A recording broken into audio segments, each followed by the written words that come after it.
How's it going, everyone, and welcome to the Ultimate Gaming Realms The Unlicensed Game Series, Episode 3. And here's where I'm going to be investigating and digging into these unlicensed games.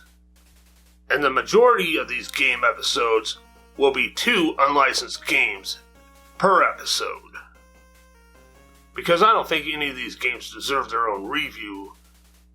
But at least in this episode, there might be a good chance that I might actually find some gems.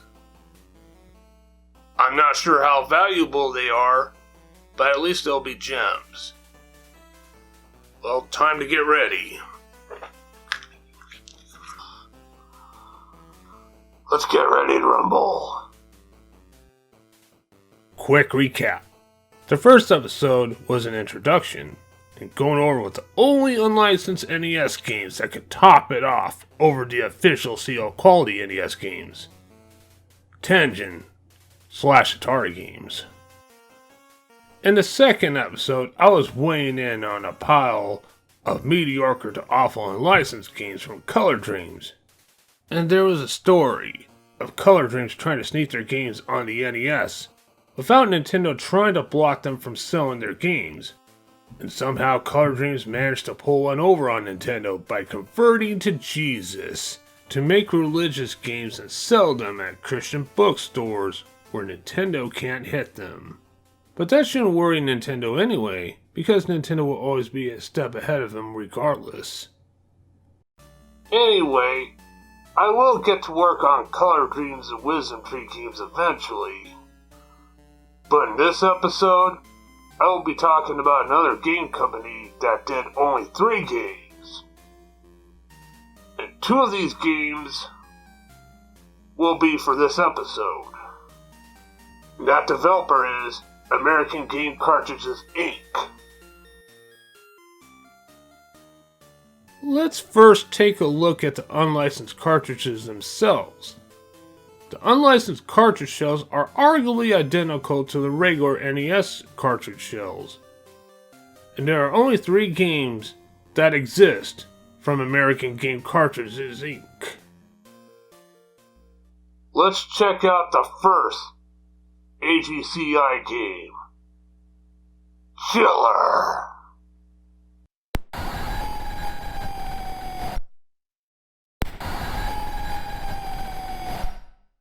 Released in 1990, it's a light gun shooter game which requires the NES Zapper light gun. Since playing Chiller off the NES emulator, I'm using the mouse and cursor as the Zapper gun, just like I did with Duck Hunt. So far, judging by the cover and title, I think I might smell some gold within this unlicensed NES game. The cover art looks fucking badass. And what's more badass about Chiller, it's a survival horror game. And it's also an NES port of an actual arcade shooter from 1986. 4 years earlier. Looks like I'll be doing some comparison between the 2 versions. But let's first take a look at the NES version. Because there will be a huge chance that an arcade version is going to be way more superior. Okay, now loading NES ROM. The startup screen is pretty cool, and it does seem like there's an option between a light gun and a controller, so I guess you can use a controller for this game too. Now checking the game out.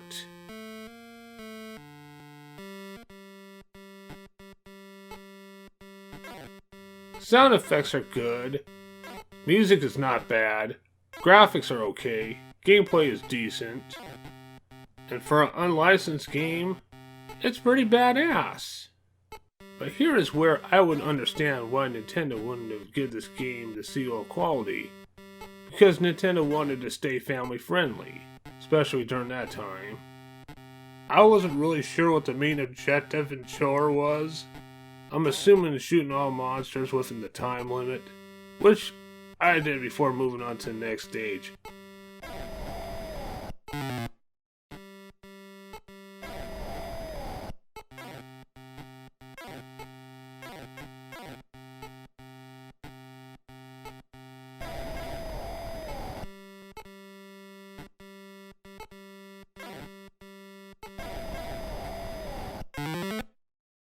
But when I was on next stage, everything started glitching up. I believe it's the fucking ROM that's doing that. So after a few minutes of fucking around with the ROM for the other NES emulators, it kept doing the same old shit. So I had to give up because there's not much more to do about Chiller when it comes to using a ROM on the emulator. So all we can do is at least look at the gameplay footage from some other player.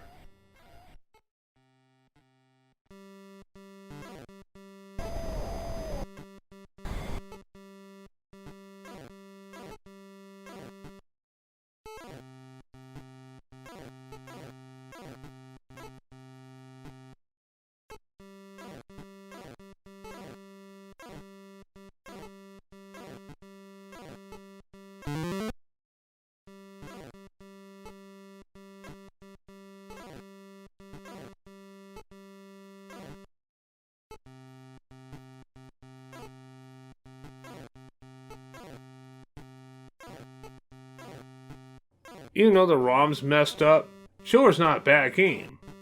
Definitely not bad if you find a physical copy for a reasonable price, which I want to wish you good luck with doing that. But seeing the NES game of how it was, now I'm really curious about how the arcade version was.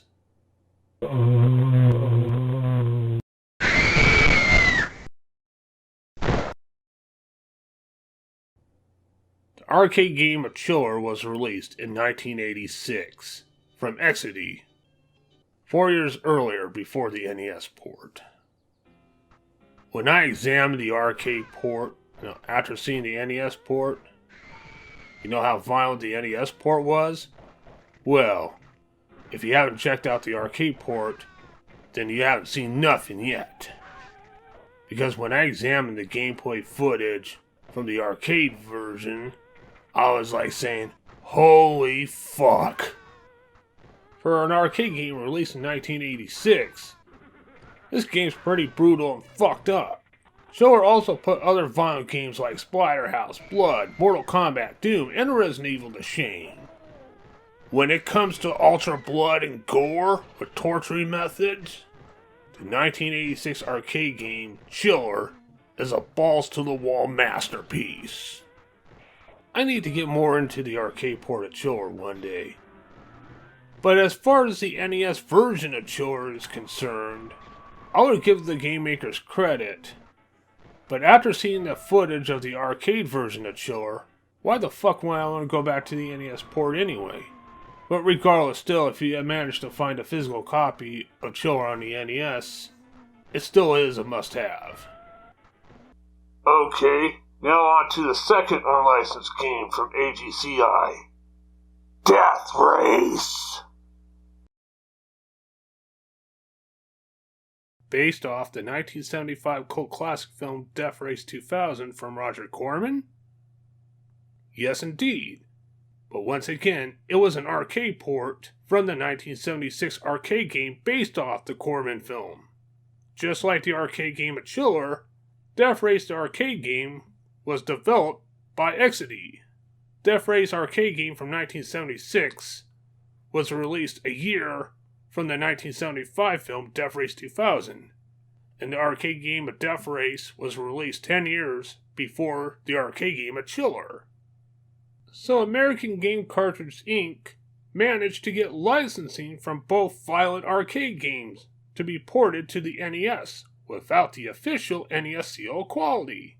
Well, with the name title and the concept of Death Race, that can easily explain why Nintendo wouldn't give them the seal approval. Let's look at the arcade version first. Well, first of all, let's examine the arcade machine, or the image of the arcade machine. As you can see, there are 2 steering wheels and 2 shifters, so it can be a 1 or 2 player game.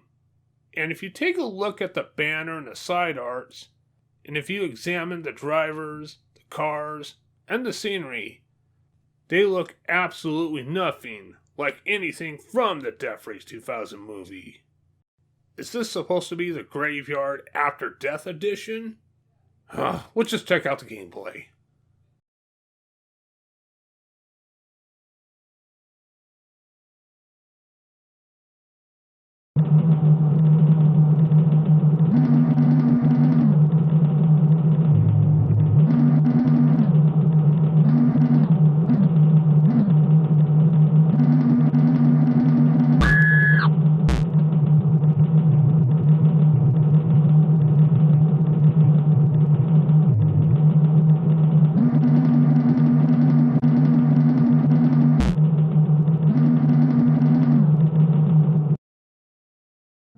I guess the game is automatically set for 2 players, but you can still play a single player while the other players sit still. The main objective is to kill as many civilians and rack up as more points before time runs out. Actually, it's more focused on competition for 2 players, when one player scores as many hit and run points than the other player before time runs out. Now the graphics is totally something to expect for 1976. No graphics, no music, just black and white dots and lines and circles with awesome sound effects. When you hit people, you automatically put them in the grave. This game did indeed stir up a hornet's nest of controversy, which doesn't surprise me. I can imagine being in 1976 witnessing a violent game for the first time, let alone being one of the first violent video games ever. It sure had a shock value for the time. Oh, there was also a flyer I still haven't inspected. Ah, a slogan. It's fascinating. It's fun chasing monsters. Wait a minute. So in the 1976 Death Race game, you're chasing and mowing down monsters and not actual human beings? Okay, so I don't know what the controversial fuss is all about, if that's the case. I need to look into this more someday. Now let's check out the unlicensed NES Death Race game, released years later.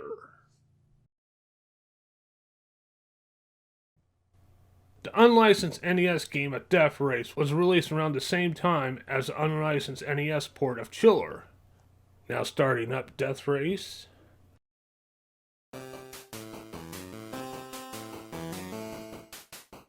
And holy shit, a futuristic car on the title screen. Now that's more close to the 1975 film. Death Race on the NES wasn't exactly an arcade port, it was more like a remake. And the NES port falls more closer to the movie. Well, not exactly too close to the movie. I mean, you mow down pedestrians, but they actually had original ideas. You can also shoot pedestrians, collect flags, destroy silos, helicopters, etc. And you do have a time limit. And if you go past that time limit, you get fucked up the ass with these rockets. And they won't stop until you're dead. So if you don't beat the clock, you're a dead man.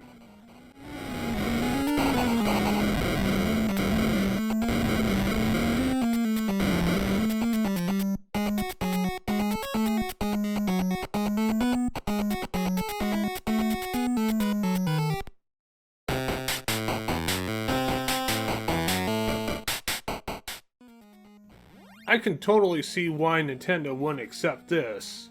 I mean, graphical wise, you don't barely see any gore, but bodies still explode. The NES Death Race game is a top-down, just like the 1976 arcade game was. You can customize your vehicle or upgrade it. That's pretty awesome, you can do that. The music's pretty cool, but there are a few problems with the NES Death Race game.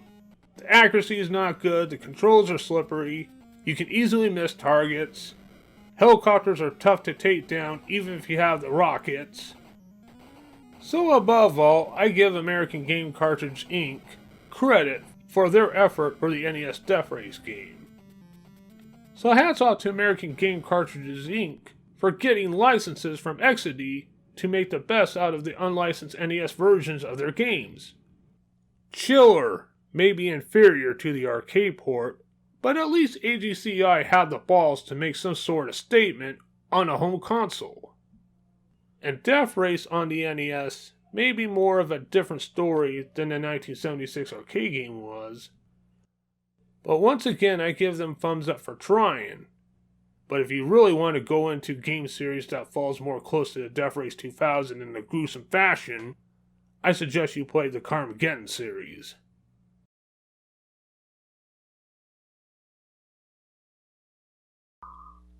Well, okay.